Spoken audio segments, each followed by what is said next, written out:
આજના આપણા lecture number 24 ની આપણે શરૂઆત કરવા જઈ રહ્યા છીએ. લાસ્ટ લેક્ચરમાં આપણે આની અગાઉની એક્ટિવિટી જોઈ હતી અને હવે તેનાથી આગળ આપણે કન્ટિન્યુ કરવાનું છે. તો અહીંયા તમને પેજ નંબર 20 ટેક્સ્ટબુકમાં જો તમને પહેલાં એક સૂચના આપેલી છે કે complete the following blanks with the help of clues given in the brackets. Consult your social science teacher. તો જુઓ, complete the following blanks. complete એટલે થશે પૂર્ણ કરવું, following એટલે નીચે આપેલી અને blanks એટલે ખાલી જગ્યા. નીચે આપેલી ખાલી જગ્યા તમારે પૂર્ણ કરવાની છે with the help of clues. શેની મદદથી? તો કે ક્લૂઝ. અહીંયા તમને અમુક ક્લુ આપેલા છે તેની મદદથી. given in the bracket, જો અહીંયા કાઉન્ટ્સમાં તમને આપેલા છે ને તે. Consult your social science teacher. તમારા સમાજ વિદ્યાના શિક્ષકની મદદથી આ વસ્તુ પૂર્ણ કરવાની છે. તો હું તમને અહીંયા પ્રશ્ન સમજાવી દઉં છું. ક્વેશ્ચન નંબર 1 છે, which is the highest mountain range in the world? કે આખા વિશ્વની અંદર ઇઝ ધ હાઈએસ્ટ. જો સુપરલેટિવ ડિગ્રી સૂચવે છે THE પ્લસ વિશેષણને EST પ્રત્યય. આખા વિશ્વની અંદર માઉન્ટેન રેન્જ એટલે થાય પર્વત શ્રેણીઓ.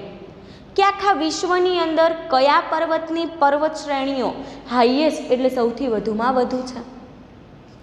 તો આવશે હિમાલય. તો તમે લખી નાખજો ધ હિમાલય.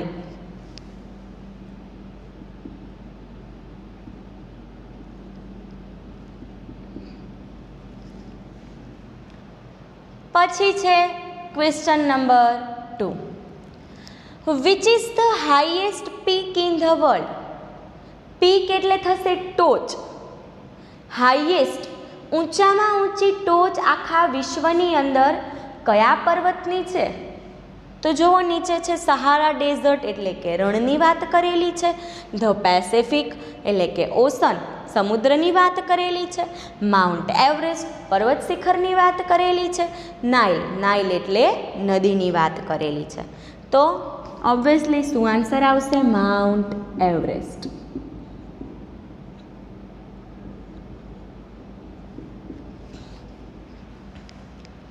હવે છે question number 3, which is the hottest reason in the world? જુઓ, હોટેસ્ટ એટલે શું થાય? સૌથી વધુમાં વધુ ગરમ. અને રિજિયન એટલે થશે પ્રદેશ. આખા વિશ્વની અંદર સૌથી વધુ ગરમ પ્રદેશ કયો છે? તો જુઓ, નીચે તમને ઓપ્શનમાં એક રણ છે, એક સમુદ્ર છે અને એક નદીનું નામ આપેલું છે. તો ક્યારેય સમુદ્ર અને નદી તો કાંઈ આપણને ગરમ લાગવાના નથી. તો શું જવાબમાં આવશે? સહારાનું રણ. ડેઝર્ટ એટલે શું થશે? રણ. તો થર્ડમાં આપણે આન્સર લખીશું ધ સહારા ડેઝર્ટ.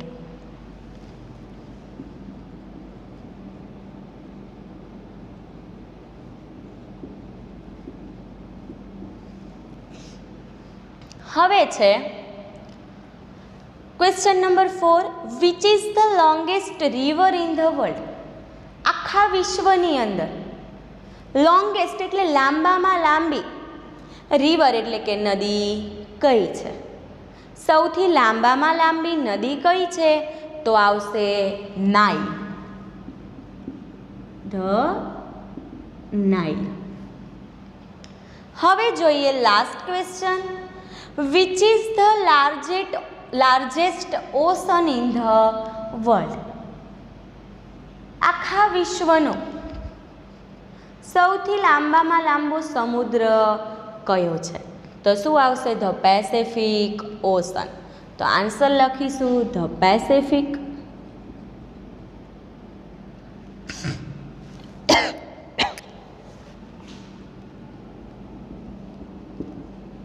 બરાબર. તો અહીંયા આપણી આ એક્ટિવિટી પૂર્ણ થાય છે. જોવો હવે આના પછીના પેજ ઉપર. હવે જોઈશું એક્ટિવિટી 7. જો તમારા પેજ નંબર ટેક્સ્ટબુકના પેજ નંબર 21 ઉપર તમને આ એક્ટિવિટી આપેલી છે. હવે study the graph and say whether the following sentences are true or false. જુઓ ગ્રાફ, અહીંયા તમને એક ગ્રાફ આપેલો છે.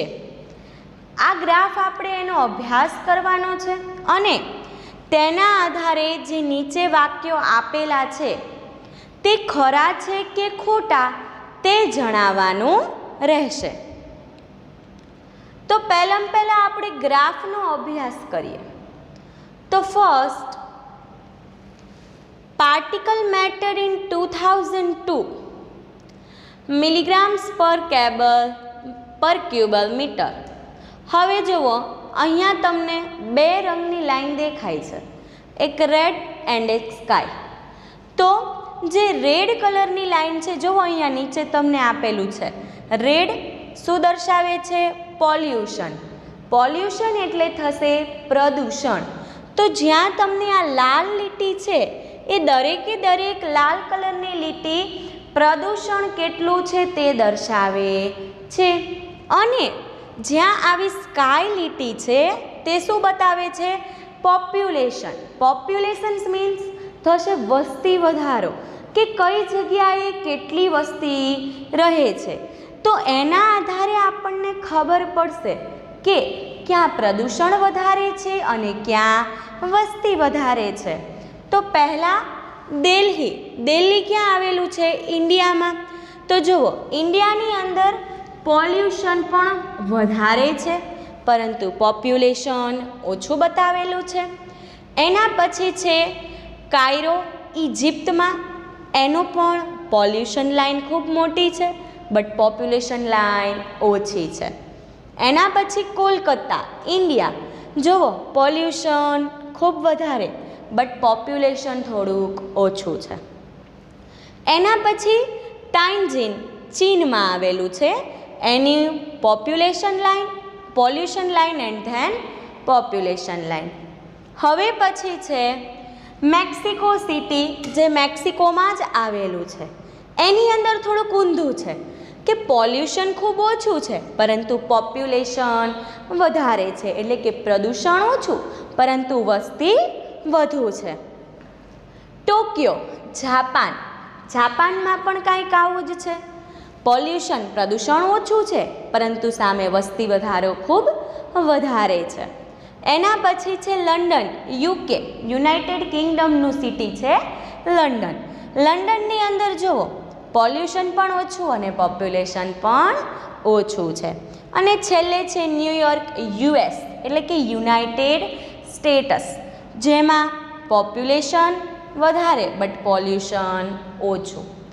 તો આ ગ્રાફના આધારે આપણે કમ્પેરિઝન કરી શકીએ કે કયા સિટી કરતાં વધુ પ્રદૂષણ ફેલાવે છે, કયા સિટીનું પ્રદૂષણ કોના કરતાં ઓછું છે, કોના કરતાં વધુ છે, અને એ સિવાય કયા સિટીમાં વસ્તી વધારો વધુ છે, કયા સિટીમાં વસ્તી વધારો ઓછો છે. આવી દરેકે દરેક માહિતી આપણે આ ગ્રાફ પરથી જોઈ શકીએ છીએ.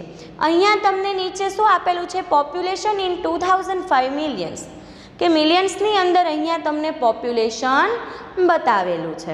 કઈ સાલનું? તો કે 2005ની સાલનું. તો વિદ્યાર્થી મિત્રો, ખાસ ધ્યાન રાખવાનું, પ્રશ્નને વ્યવસ્થિત સમજવાનો અને ત્યારબાદ ગ્રાફમાં જોઈને પછી જ જવાબ પૂરવાનો છે. બરાબર?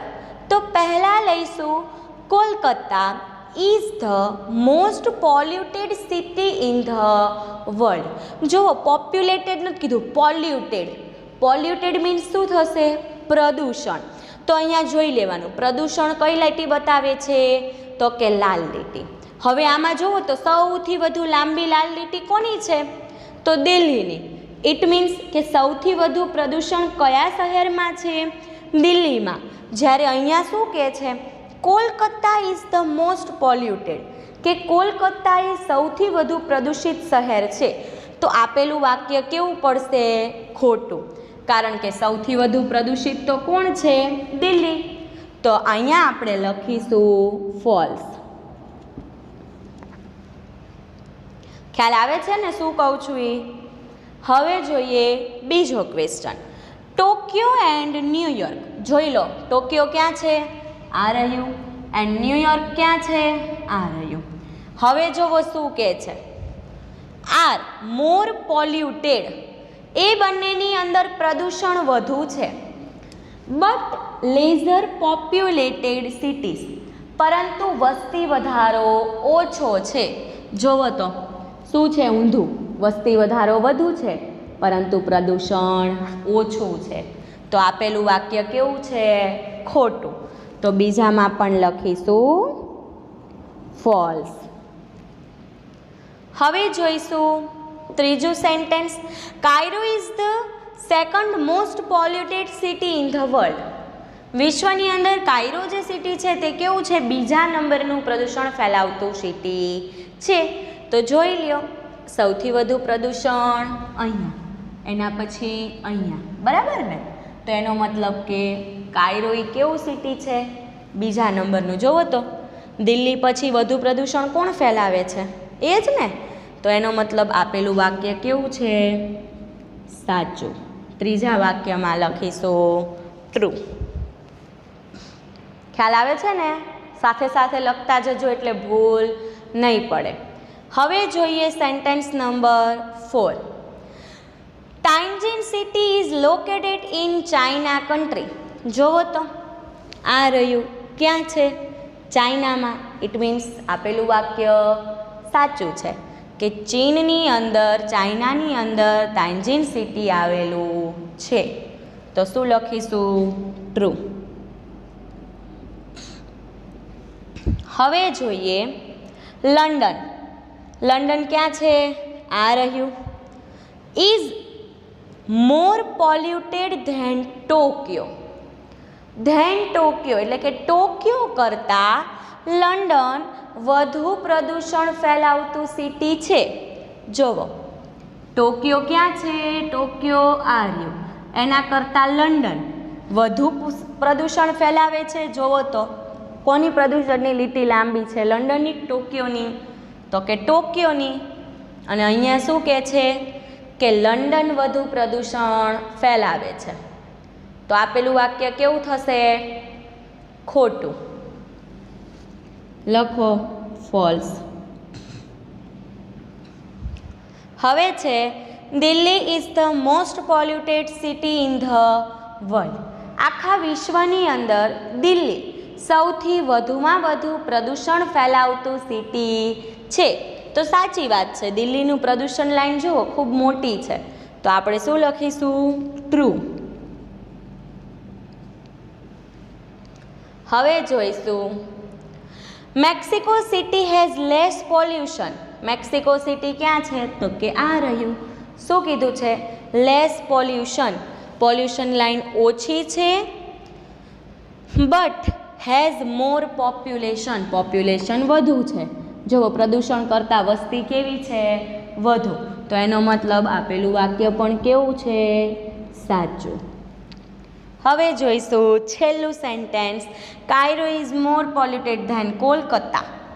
કોલકાતા અને કાયરો. જોવો, મોર પોલ્યુટેડ ધેન કોલકાતા. પ્રદૂષણમાં જુઓ કોણ વધુ છે? તો કે કાયરો. કોલકાતા કેવું છે? ઓછું પ્રદૂષણ ફેલાવે છે. તો અડધું વાક્ય તો સાચું થઈ ગયું. પછી બટ લેસ પોપ્યુલેટેડ. કાયરોની પોપ્યુલેશન ઓછું છે. શેના કરતાં? ધેન દિલ્હી. દિલ્હી કરતાં જુઓ તો વાદળી લાઈન બેયની કોની વધુ છે? આની ને. આના કરતાં કાયરામાં કેવું છે? ઓછું. એનો મતલબ આપેલું વાક્ય કેવું છે? સાચું. તો આવી રીતે આપણે આખા ગ્રાફનો અભ્યાસ કરવાનો. બધું મગજમાં આમાં કંઈ યાદ રાખવાનું નથી. પ્રશ્ન વાંચવાનો, આમાં ચેક કરવાનું છે કે નહીં. જો સાચું હોય તો ટ્રુ લખવાનું ને ખોટું હોય તો ફોલ્સ લખવાનું. હજી ખબર ના પડે તો શાંતિથી વિચારજો. જુઓ, લાલ રંગની લાઈન કોની છે? પ્રદૂષણની. અને બ્લુ રંગની લાઈન શેની આપેલી છે? વસ્તીની. એના આધારે આપણે આ બધા નીચેના ટ્રુ ઓર ફોલ્સ કમ્પ્લીટ કરેલા છે. એક્ટિવિટી 8. જુઓ, આપણા યુનિટ 2ની સૌથી છેલ્લી એક્ટિવિટી છે. આ એક્ટિવિટીની અંદર તમારે તમારી જાતે જ પૂર્ણ કરવાની છે. બહુ સિમ્પલ છે. Know your class. તમારા ક્લાસમાં બધાને ઓળખો. Write the correct information. Write એટલે થશે લખવું, કરેક્ટ એટલે થશે સાચી, ઇન્ફોર્મેશન એટલે કે માહિતી, કે સાચી માહિતી લખો રિગાર્ડિંગ ધ ક્લાસ, ક્લાસને લગતી. તો જુઓ, તમને નીચે અમુક ઓપ્શન આપેલા છે અને બાજુમાં છે નેમ એન્ડ રોલ નંબર. પહેલું છે ધ ટોલેસ્ટ સ્ટુડન્ટ. આખા ક્લાસની અંદર સૌથી ઊંચામાં ઊંચો વિદ્યાર્થી કોણ છે? તમને એવું લખવાનું કે, બરાબર. તો તમારે ત્યાં તમારા આખા ક્લાસમાં સૌથી જે ઊંચો વિદ્યાર્થી હોય તેનું નામ લખવાનું છે અને એનો રોલ નંબર આવડે તો લખવાનો, નહીંતર ખાલી નામ અથવા તો રોલ નંબર બેમાંથી કોઈ પણ એક વિગત લખવાની છે. બરાબર. તો અત્યારે આપણે લખીએ સૌથી ઊંચામાં ઊંચો વિદ્યાર્થી, તો કે આર્યન. જુઓ, તમારા ક્લાસમાંથી જ નામ અમુક આવશે પણ ખરી, અમુક નહીં પણ આવે. બરાબર. પછી છે ધ શોર્ટેસ્ટ સ્ટુડન્ટ. શોર્ટેસ્ટ એટલે કે સૌથી નાનામાં નાનો વિદ્યાર્થી કોણ છે હાઇટમાં? છાકાસણિયા હેત છે ને આપણે, તો આપણે અહીંયા શું લખીશું? હેત. હાઇટમાં નીચો કીધો છે. બરાબર. પછી છે the best handwriting of the student. સૌથી સારામાં સારા અક્ષરવાળા વિદ્યાર્થીનું નામ લખવાનું છે. તો લખીશું સૃષ્ટિ. સૃષ્ટિના હેન્ડરાઇટિંગ સારા છે. પછી છે the worst handwriting of the student. એવા વિદ્યાર્થીનું નામ લખવાનું છે કે જેના અક્ષર વર્સ્ટ એટલે કે ખરાબ હોય. તો એવા વિદ્યાર્થીનું નામ આપણે લખીશું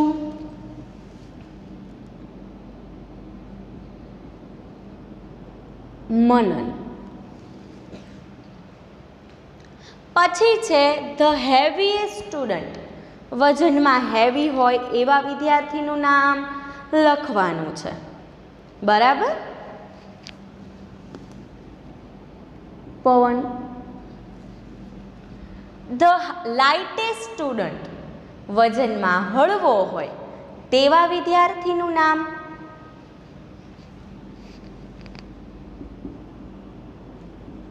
મયુર. પછી છે the most regular student. Most સૌથી વધુમાં વધુ નિયમિત વિદ્યાર્થી કોણ? તો આપણે આલ હેતલબેન છે, લખીશું Hetal. The most irregular student. અનિયમિત હોય, ઘણું બધું બાકી રહેતું હોય. બરાબર. તો માનવ. પછી છે ધ બેસ્ટ સિંગર. સારામાં સારું ગાઈ શકતા હોય યશવી. The પુઅરેસ્ટ singer. બહુ સારું ગાતા ના આવડતું હોય, મારા જેવું હોય કે ભાઈ નથી આવડતું. જો અંદાજે નામ લખું છું, કઈ આના પરથી જો કોઈનું નામ આવે તો કોઈએ વિચારી ના લેવું કે આવું મને જ કહે છે. બરાબર. આપણે તો ખાલી આ વિગત પૂરવાની છે. અમુક નામ તમારા વર્ગના આવશે, અમુક ન પણ આવે. અને જેનું નામ આવતું હોય અને એવું નથી વિચારવાનું કે આ મારા માટે જ કીધું છે. ફક્ત હેતુ આપણો આ બ્લેન્ક્સ કમ્પ્લીટ કરવાની છે. જો ક્લાસમાં તમે અત્યારે હાજર હોત તો આપણે સાચું જ લખે આખા ક્લાસમાંથી જોઈને કે ભાઈ સૌથી ઊંચું કોણ છે, સૌથી નીચું કોણ છે, સૌથી સારા અક્ષર કોના છે, ખરાબ અક્ષર કોના છે, બરાબર.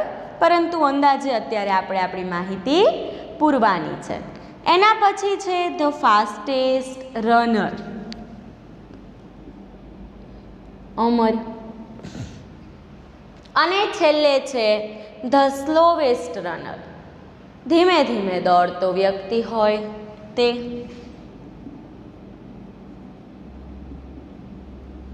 પંકજ. હવે અહીંયા આપણી આ એક્ટિવિટી 8 પૂર્ણ થાય છે. આમ જોઈએ તો અહીંયા તમારો આ યુનિટ 2 LMBB સંપૂર્ણપણે પૂર્ણ થઈ જાય છે. પરંતુ છેલ્લે તમને એક પ્રોજેક્ટ વર્ક આપેલું છે. જુઓ, અત્યારે તમે ઓલમોસ્ટ ફ્રી જ છો, તમારે બહુ કાંઈ વર્ક નથી, બિકોઝ ઘરે બેઠા જ ભણવાનું છે, સ્કૂલે તો આવવાનું નથી. તો આ પ્રોજેક્ટ તમારે કરવાનો રહેશે. Cut and paste the pictures. Cut એટલે કાપવાના છે, પેસ્ટ ચોંટાડી દેવાના છે. શેને? તો કે ચિત્રોને. શેમાંથી લેવાના? તો ફ્રોમ ન્યૂઝપેપર્સ, વર્તમાનપત્રોમાંથી, મેગેઝિન્સ સામાયિકો આવતા હોય એમાંથી, એન્ડ રેપર્સ, અમુક તમે વસ્તુ લાવતા હોય તો એની ઉપર જોઈને રેપર ચોંટાડેલું હોય, બરાબર. તો એમાંથી to prepare a scrap book. શેના માટે? તો કે એક સ્ક્રેપ બુક બનાવવાની રહેશે. કમ્પેર પિક્ચર્સ, તમે જે કાપીને ચિત્રો ચોંટાડો તેને તમારે કમ્પેર કરવાના. કમ્પેર કરવું એટલે સરખામણી કરવાની કે આપેલું ચિત્ર આના કરતાં વધારે કલરફુલ છે, નથી, મોટું છે, લાંબુ છે, ટૂંકું છે, સૌથી મોટું કોણ છે, સૌથી નાનું કોણ છે. આવી અલગ અલગ પ્રકારની શું કરવાની? સરખામણી કરવાની. And write sentences to describe, અને તેને વર્ણવતા વાક્યો લખવાના રહેશે. જુઓ તો કેવા પ્રકારનું વર્ણન કરશો? તો કે લાઇટ, લાઇટર અને લાઇટેસ્ટ. સૌથી વધુ લાઇટ ચિત્ર કયું છે? હળવું, એનાથી ભારે, એનાથી ભારે, એ પ્રકારનું. બિગ, બિગર અને બિગેસ્ટ, મોટું, એનાથી મોટું અને સૌથી મોટું ચિત્ર કેવું છે? ટોલ, ટોલર, ટોલેસ્ટ, લાંબુ ચિત્ર, એનાથી લાંબુ અને સૌથી લાંબુ ચિત્ર કયું છે? પછી છે મચ, મોર અને મોસ્ટ, બરાબર. મચ એટલે કે વધુ, એનાથી વધુ, સૌથી વધુ. ચીપ, ચીપર, ચીપે, સસ્તું, એનાથી વધુ સસ્તું અને સૌથી સસ્તું. કોસ્ટલી, કોસ્ટલીયર, કોસ્ટલીએસ્ટ, મોંઘું, એનાથી મોંઘું અને સૌથી વધુ મોંઘું. છેલ્લે છે beautiful, more beautiful and most beautiful, સુંદર, વધુ સુંદર, સૌથી સુંદર. તો આવા અલગ અલગ પ્રકારના વિશેષણોનો ઉપયોગ કરવાનો અને એના આધારે તમારે વાક્યો બનાવવાના રહેશે. તો વિદ્યાર્થી મિત્રો, આ પ્રકારના મુદ્દા જે મેં તમને નીચે અહીંયા આપેલા છે, આ મુદ્દાનો તમારે ઉપયોગ કરવાનો છે. અલગ અલગ જગ્યાએથી ચિત્રો ભેગા કરવાના છે અને એના આધારે તમારે આ પ્રોજેક્ટ વર્ક કમ્પ્લીટ કરવાનું રહેશે. જુઓ, આના માટે તમારે માહિતી જોતી હોય વાક્યોનું કઈ રીતે લખવા, તો આ જ ટેક્સ્ટબુકમાં એક્ટિવિટી હતી આગળ, બરાબર, ડિગ્રીના આધારે. એ તમે ખોલીને બેસજો એટલે તમને વાક્ય બનાવતા આવડશે. તો અહીંયા આપણે આપણા આ 24મા લેક્ચરની સાથે સાથે યુનિટ 2 પણ પૂર્ણ કરીએ છીએ. આઈડિયલનો પ્રશ્ન છે, આઈડિયલની તમને PDF મળી જશે, બરાબર. અથવા તો હવે કાંક વહેલા પણ મોકલી દઈશ. હવે પછી મળીશું યુનિટ 3 સાથે. ત્યાં સુધીમાં તમારે હું યુનિટ 2ની PDF વહેલી મોકલવાનો ટ્રાય કરું છું, તેથી યુનિટ 3 જોતાં પહેલાં તમારે તે પૂરો થઈ જાય. તો અહીંયા યુનિટ 2 પૂરો થાય છે, તૈયારી કરતા રહેજો. હવે પછી મળીશું નેક્સ્ટ લેક્ચરમાં યુનિટ 3 સાથે.